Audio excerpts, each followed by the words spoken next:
Hello மக்களே, ஜவ்வரிசி இருந்தா ஒரு டைம் இப்படி செஞ்சு பாருங்க, ரொம்ப நல்லா இருக்கும். இது மும்பைல சாபுதானா கிச்சடின்னு சொல்லுவாங்க. ரொம்ப பார்க்கவே அழகா இருக்கு பாருங்க. இப்படி இந்த மாதிரி செய்யறதுக்கு ஒரு கப் நிறைய ஜவ்வரிசி எடுத்துக்கோங்க. நான் சின்னது எடுத்திருக்கேன், நீங்க பெரிய ஜவ்வரிசி எடுத்தாலும் எடுத்துக்கலாம். எல்லாத்துக்கும் ஒரே அளவு தான்.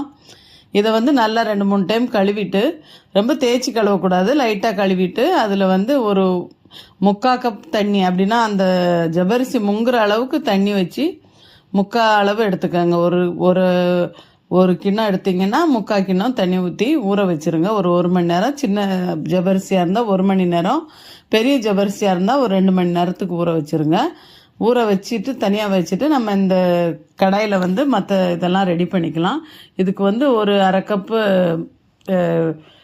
இது எடுத்துக்கோங்க, பீனட் எடுத்துக்கோங்க. நல்லா எண்ணெய் கொஞ்சோண்டு போட்டுட்டு அதில் நல்லா வறுத்து இதை தனியாக எடுத்துடலாம். நல்லா வறுத்துட்டு தனியாக எடுத்து வச்சுருங்க. அதுக்கப்புறம் கடுகு சீரகம் போட்டு தாளித்து விட்ருங்க. இது கூட பச்சை மிளகா, கருவேப்பிலை, லைட்டாக கொஞ்சம் இஞ்சி போட்டுக்கலாம்.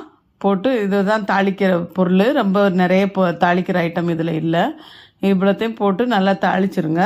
தாளிச்சிட்டு இது கூட நம்ம அந்த ஊற வச்சிருக்கிற அந்த ஜவ்வரிசியை கொட்டிடலாம். ஊற வச்சதில் பாருங்கள், இப்போ கொஞ்சம் கூட தண்ணி இருக்காது. அது எல்லாத்தையும் உறிஞ்சிரும் அந்த தண்ணி. நம்ம ஊற்றிருக்க அளவு கரெக்டாக இருக்கும். இதுக்கு தேவையான உப்பு போட்டுட்டு நம்ம இதை வச்சு அப்படியே கிண்டி விடலாம். எப்படி உதிரியாக இருக்குது பாருங்கள். இதில் நீங்கள் முதல்ல பீனட் கொஞ்சம் அரைச்சி மிக்ஸ் பண்ணிட்டீங்கன்னா இன்னுமே தனித்தனியாக வந்துடும். ஆனால் நான் அன்னைக்கு அரைக்காமல் போடுறேன், நான் முழுசாகவே போட்டேன் பீனட்டை. அதை போட்டு இதை எல்லாத்தையும் அப்படியே நல்லா கிண்டி விடுங்க. கொஞ்சம் ஒரு 1/2 ஸ்பூன் சுகர் போடலாம். நாங்கள் சுகர் வேண்டான்றதுக்காக நான் இதில் போடலை.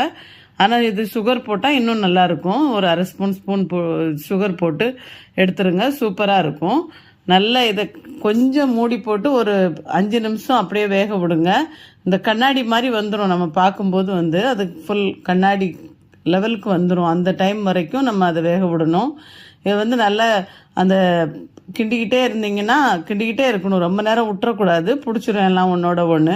இப்போ பாருங்கள், ரெடி ஆகிடுச்சு. இப்போ எடுத்து இப்படி பாருங்கள், ஒரு கண்ணாடி மாதிரி ஆகிடும். ஃபுல் அந்த ரவுண்டாக ஒரு கோலி குண்டு மாதிரி இருக்கும். அந்த அளவுக்கு கண்ணாடி மாதிரி ஆயிடுச்சுன்னா அது வெந்துருச்சுன்னு அர்த்தம்.